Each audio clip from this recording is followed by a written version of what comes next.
Berlianers, welcome back to Semantitel Podcast. Sebelumnya, perkenalkan aku Keisha Ayu sebagai host pada podcast kali ini. Nah, pada podcast kali ini kita kedatangan dua narasumber dari keluarga besar SMA Negeri 3 Bukit Tinggi ini, teman-teman. Katanya, dua narasumber kita ini mempunyai jabatan yang keren di SMA Negeri 3 Bukit Tinggi. Kita suruh kenalan dulu aja ya. Halo Berliners, perkenalkan nama saya Muhammad Fikri Akram dari kelas 11 F9. Jabatan saya sekarang ini merupakan Ketua Umum MPK SMA Negeri 3 Bukit Tinggi. Halo Berliners, perkenalkan nama saya Muhammad Faruk Alas dari kelas 11 F8. Jabatan saya sekarang ini menjabat sebagai Ketua Umum OSIS SMA Negeri 3 Bukit Tinggi. Oke, keren banget kan teman-teman. Nah, aku mau nanya-nanya nih sama Fikri dan Faruk. Teman-teman nih kan menjadi pemimpin ya di SMA Negeri 3 Bukit Tinggi. Ada yang ketua MPK dan ketua OSIS. Menurut Fikri dan Faruk, apa sih tantangan teman-teman sebagai pemimpin di era media sosial yang penuh dengan opini publik nih? Menurut Fikri, tantangan terbesarnya itu merupakan opini dari masyarakat. Jadi kita harus pandai membuat opini tersebut menjadi batu loncatan dan membuat kita lebih berkembang. Kalau bagi Faruk sendiri, tantangannya itu bagaimana caranya kita tetap fokus untuk mengejar suatu yang ingin kita capai dalam sebuah organisasi. Sebagaimana jika yang kita lakukan itu sebagai pemimpin akan dinilai dan dikritik langsung oleh masyarakat luas. Berarti kritiknya dijadiin motivasi aja ya. Oke. Nah, bagaimana sih cara Fikri dan Faruk menyeimbangkan antara keberhasilan program kerja MPK OSIS dan hubungan baik dengan sesama anggota MPK OSIS nih? Boleh, siapa mau jawab? Jadi kalau menurut Fikri, target itu akan tercapai jika hubungan antara kaminya baik. Jadi kami harus meningkatkan bagaimana hubungan kami di luar maupun dalam suatu proker. Maka akan tercapai proker yang baik. Kalau bagi Faruk tidak jauh beda dengan Fikri. Kalau bagi Faruk, target dan hubungan itu tidak bisa dipisahkan. Target hanya bisa tercapai jika tim merasa dihargai, merasa dilibatkan dalam suatu proyek. Dari itu, untuk mencapai sebuah keberhasilan tim harus melibatkan semuanya. Oke, kerjasamanya ya. Oke, nah apa sih langkah konkret yang kalian pilih jika kalian menyadari kalau sebagai pemimpin nih kalian salah mengambil keputusan? Kalau bagi Faruk, jika kesalahan itu sendiri datang dari Faruk, pastinya Faruk akan meminta maaf kepada teman-teman semuanya yang ada di dalam organisasi. Selanjutnya yang Faruk akan bahas itu, jika terjadi kesalahan yang Faruk akan mulai mencari solusi dari masalah tersebut, bukan mencari siapa yang salah dari masalah tersebut. Jika fokus pada solusi, masalah itu akan cepat terpecahkan.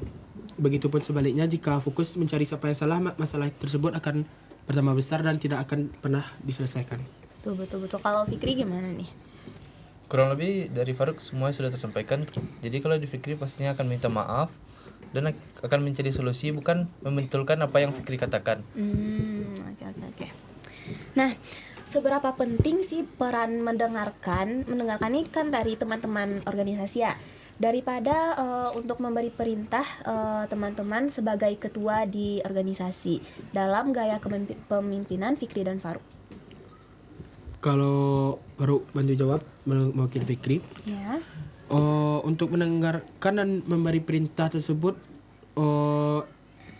keduanya sama-sama penting.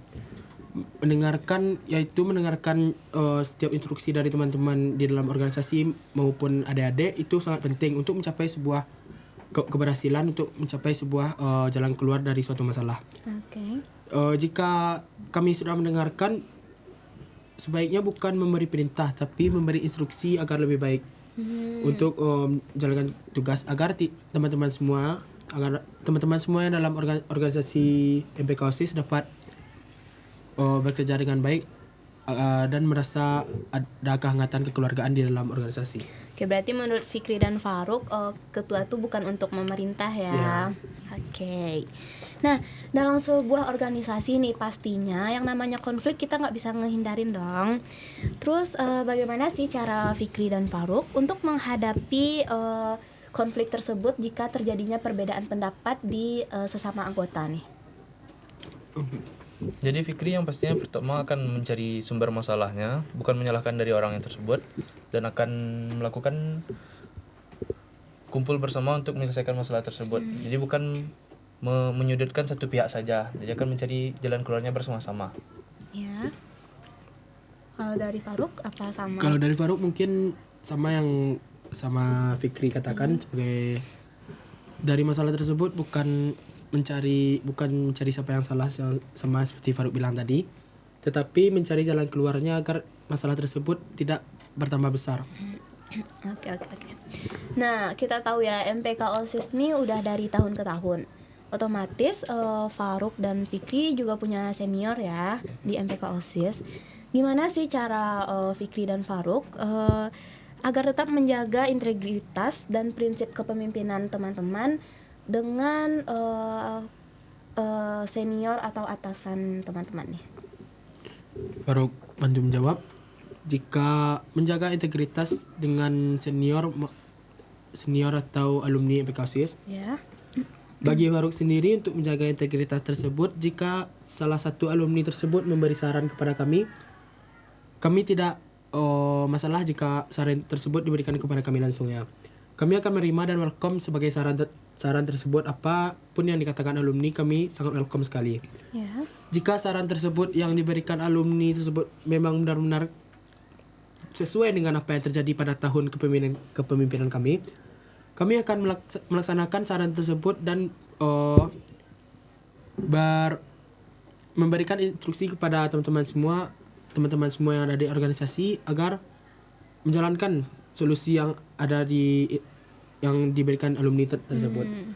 Dan jika saran atau instruksi yang diberikan alumni tersebut tidak sesuai dengan apa yang terjadi pada tahun kami tidak akan melaksanakan tersebut karena yang tahu hal ini kita gitu ya. Ya, karena di tahun ini tahun kami berdua gitu loh. Ya. Bukan tahunnya alumni lagi. Jadi kayak tidak masalah jika kami berdua tidak melaksanakan saran dari alumni Tapi tersebut. tetap menerima ya. Tetap menerima. Oke. Bukannya menjudge tapi Kami tahu mana yang baik untuk organisasi. Oke, keren. Nah, ketua MPK dan ketua OSIS nih, itu kan jabatan yang banyak diinginkan sama teman-teman yang lain nih. Jadi, gimana sih cara Faruk dan Fikri agar tetap rendah hati ketika menjadi ketua MPK dan ketua OSIS? Jadi Fikri selalu ingat kalau jabatan itu bukan sesuatu yang harus dibanggakan, tapi merupakan amanah yang diberikan. Jadi Fikri nggak akan bisa menjalankan suatu hal itu tanpa bantuan dari teman-teman Fikri. Jadi nggak ada alasan untuk Fikri untuk meninggikan jabatan Fikri. Oke. Kalau dari Faruk? kalau dari Faruk sendiri untuk menjaga sikap rendah hati ketika sudah sampai di puncak, contohnya seperti saat ini. Ya. Kalau Faruk selalu mengingat bahwa posisi itu amanah yang diberikan oleh warga sekolah kepada Faruk. Iya. Bukan keistimewaan untuk melanggar aturan dan sebagainya. Dan Faruk pun sebagai pemimpin tersebut melayani, bukan dilayani oleh warga sekolah. Oke. Gimana yang aku bilang tadi, Faruk dan Fikri kan punya alumni nih. Otomatis kalau kalian udah lulus, kalian akan merekrut anggota MPK OSIS baru dong. Nah, gimana sih cara Faruk dan Fikri agar ketika kalian merekrut regenerasi itu, organisasi ini tetap berjalan dengan baik meskipun teman-teman udah nggak menjabat di MPK OSIS? Kalau dari cara Faruk sendiri untuk menjaga regenerasi itu tetap berjalan dengan baik, Faruk dari awal melibatkan teman-teman tersebut untuk dalam sebuah proker.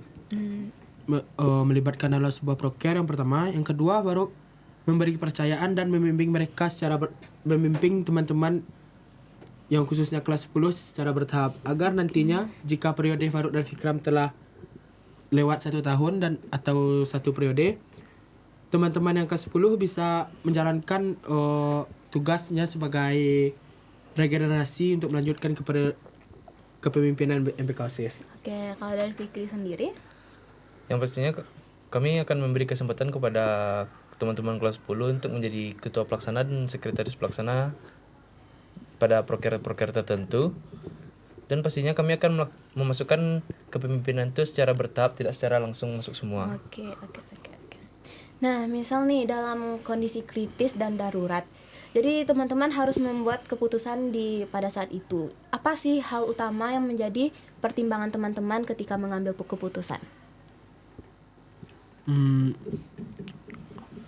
Keputusan secara krisis. Jika Faruk nih lagi di kondisi kritis, di mepet gitu. Jadi kan Faruk sebagai ketua diamanahkan untuk mengambil keputusan. Apa sih pertimbangan utama yang Faruk pertimbangkan dalam mengambil keputusan tersebut? Kalau bagi Faruk untuk mengambil keputusan di saat kritis tersebut, Faruk mempertimbangkan yang utama itu adalah keselamatan dan Kepentingan bersama. bersama Oke, dan oke. serta dampak jangka panjang setelah Faruk mengambil keputusan tersebut. Ya. Memang keputusan itu harus cepat tapi tetap rasional dan bertanggung jawab untuk hal-hal yang terjadi ke depannya. Dipikir panjang ya. Pikir panjang. Oke. Nah, bagaimana sih cara Fikri dan Faruk mendefinisikan batas antara bersikap tegas sebagai pemimpin dan bersikap sebagai teman kepada anggota-anggota MPK OSIS nih? Kalau untuk tegas tuh mungkin ada waktunya, ketika di organisasi ada waktunya untuk tegas, ada waktunya untuk dekat bersama teman-teman tuh. Ketika kita dalam sebuah acara kita harus tegas, tapi ketika kita ada waktu luang kita harus dekatkan diri supaya hubungan kita makin Baik Makin ya. lebih baik. Oke. Kalau dari Faruk sendiri? Kalau dari Faruk sendiri mungkin sama-sama Fikram menciptakan batas antara teman dan organisasi. Oke, jadi tahu tempatnya ya di Iya. mana. Oke.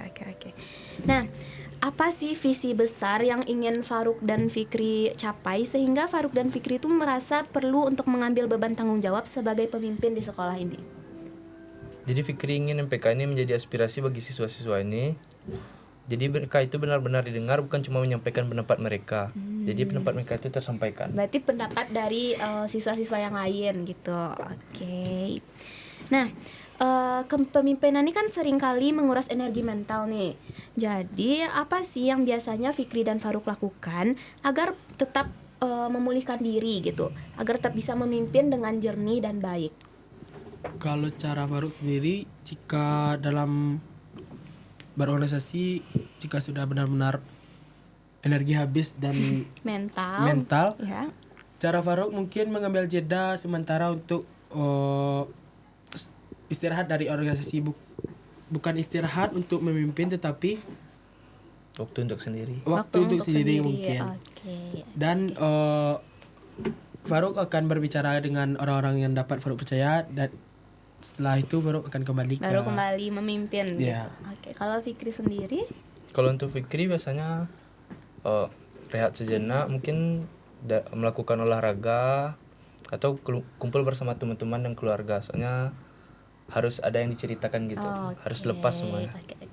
Nah, terakhir nih, apa sih pesan atau nilai kepemimpinan yang paling berharga bagi Fikri dan Faruk yang ingin disampaikan kepada siswa-siswi SMA Negeri 3 Bukit Tinggi, khususnya regenerasi nih, agar teman-teman nggak ragu untuk mengambil keputusan kalau dia tuh mau jadi pemimpin juga?